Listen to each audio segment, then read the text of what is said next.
Saskatchewan is the last of the Western provinces to establish a civilian police oversight team. Alberta's formed in 2008, British Columbia's in 2012, and Manitoba's in 2015. The official opposition says this is long overdue. Saskatchewan is committing more than $300,000 to the resettlement effort. With this flight, more than 1,000 displaced Ukrainians have come to Saskatchewan, most of them finding their own means to get here. CTV's Allison Bamford joins us now from Regina. Allison, how are people reacting where you are?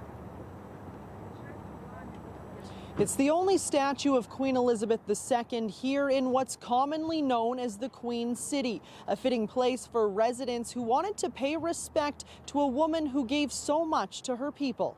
The Estevan Police Service has struggled with bullying, harassment, and workplace culture dating back to 2016. But the flashpoint leading to this inquiry was the death of an Estevan constable. Once again, workers at the Evraz steel mill are facing layoffs. The company announcing that come February, some employees at the Regina and Camrose, Alberta facilities will be out of a job. Experts say vaccines are still the best protection against both COVID and the flu, and behaviors like proper hand washing, coughing into your sleeve, and staying home when sick should apply for all respiratory infections. These women are not alone. Dozens showing up for the Sisters in Spirit Walk for Healing. It's the second annual event put on by the Regina Police Service to honor those lives lost and to help families heal. But now we know who the victims were. Yes, RCMP earlier this morning released a list of the names and ages of the victims. We know that 9 out of the 10 dead were from James Smith Cree Nation, the youngest being a 23-year-old Thomas Burns. The oldest one who died was 78-year-old Wes Peterson. He was from Weldon, and he was the only one who died from Weldon. Among the dead as well, there was a veteran. There was a first responder, Gloria Burns. She was actually responding to a crisis call on the First Nation when she was killed. Numerous others, and of course 19 injured in these attacks as well. We know 17 of those had to be admitted to hospital. 10 of them are still in hospital as of yesterday afternoon, 3 in critical condition still. The RCMP aren't releasing the names or ages of those that were injured, but they did tell us that one young teen was among those that were injured and the rest were adults. What do we know about the search right now for Miles Sanderson? How large is it? Well, right now there is an alert spread across Alberta, Saskatchewan, and Manitoba, but Regina police are centering their efforts here in the city. Sunday, there was information, possible sightings of a black Nissan Rogue with Miles Sanderson in it. The communities of James Smith Cree Nation and Weldon will have to wait until next year to have many of their questions answered. The Saskatchewan Coroner's Service plans to hold 2 public inquests, one for the 11 people that died in James Smith and Weldon. That includes the 10 victims and suspect Damian Sanderson. A second will be held for the other suspect, Miles Sanderson.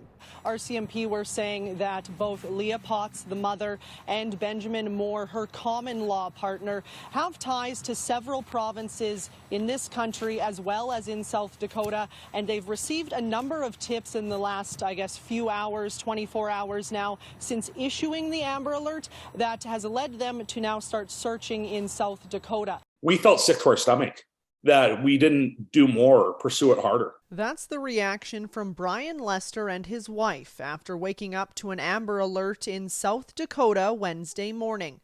The couple just returning home from camping at the annual Sturgis Motorcycle Rally, spotting these young kids outside their tent on Sunday, not knowing at the time they were the subjects of an Amber Alert. Glencoe Campground is known for a pretty big adult party, and it's not a place that children belong. Lester says he reported the kids to campground employees, citing concern for what they might experience. After speaking with a few people, Lester says he met a campground security guard who claimed the children and their mother were camping with him while he worked.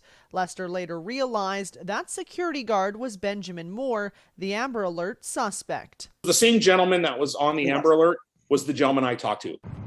A year ago, Andrian Mokhnachov didn't know anything about First Nations culture. Going to my first powwow ever. Now the Ukrainian refugee is doing everything he can to learn about Indigenous history and share it on TikTok. It's a part of Canadian history, like one of the most important part. There's a lot of Indigenous people, and I think we need to show respect.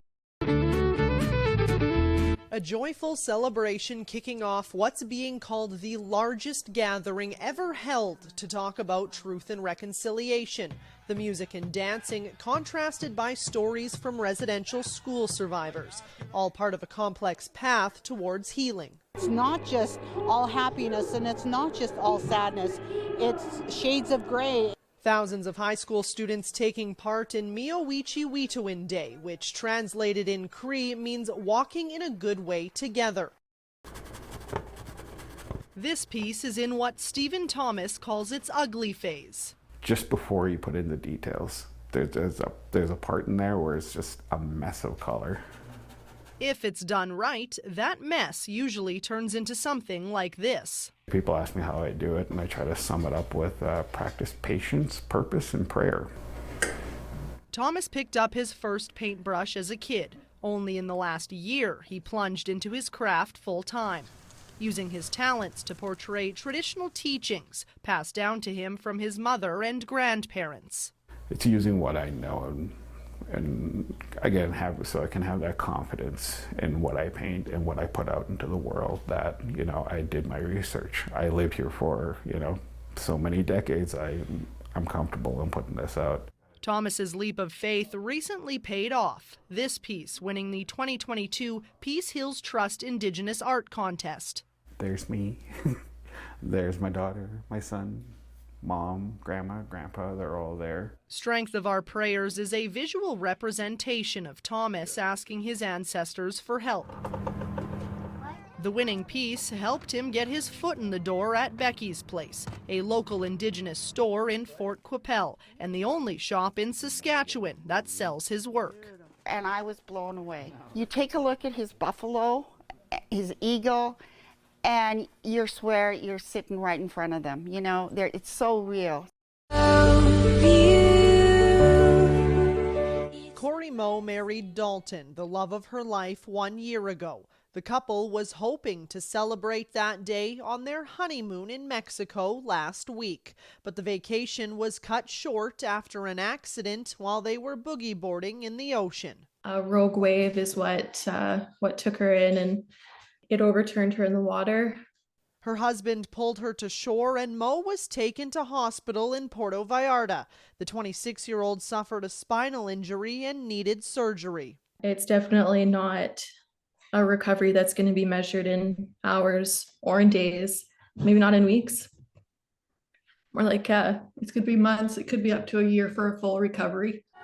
It's a rite of passage for hockey players in Lang, Saskatchewan. We call it the catwalk. Others call it Scary. The drawbridge staircase leads the players from the dressing rooms in the attic down to the ice, and it's drawing eyes to the town's 95-year-old rink.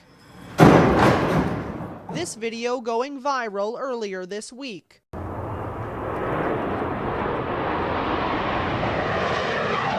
It's a different vantage point for these former snowbird pilots. Instead of looking down at the crowds, they're now the ones looking up. It's exhilarating to watch it again, and of course we all miss it. We all miss it, but we were lucky. We did it. A lot of people don't get a chance to do that. So, a 30-minute fly past over Moose Jaw is just one of the events marking the squadron's 50-year reunion. Hundreds of alumni, honorary members, and their families are back in town for the weekend. That's me on the left-hand wing there having fun, and then over here, 1990, 10 years later, here I am leading the team. Dempsey formed the Snowbird Alumni Association in 2013 to reunite with past members and support the current team. A lot of us started our families here, got married here, started our families, and so it's always great to come back to Moose Jaw. This is the exact paint scheme that they introduced in 1974, with the exception of this. A rich history for the Snowbirds that Moose Jaw and 15 Wing have embraced. The city rolling out the red carpet for alumni, decorating downtown in red and white, an ode to the Tudor jet and those who've flown it. Well, truly, they're an iconic team that represents Canadian values. They've been inspirational in the last 2 years as they've flown across Canada. Whether they are flying across the country or at home, it's a privilege the current snowbirds don't take lightly. I think you have to remember when you're on the team, you have to remember you're just borrowing the suit.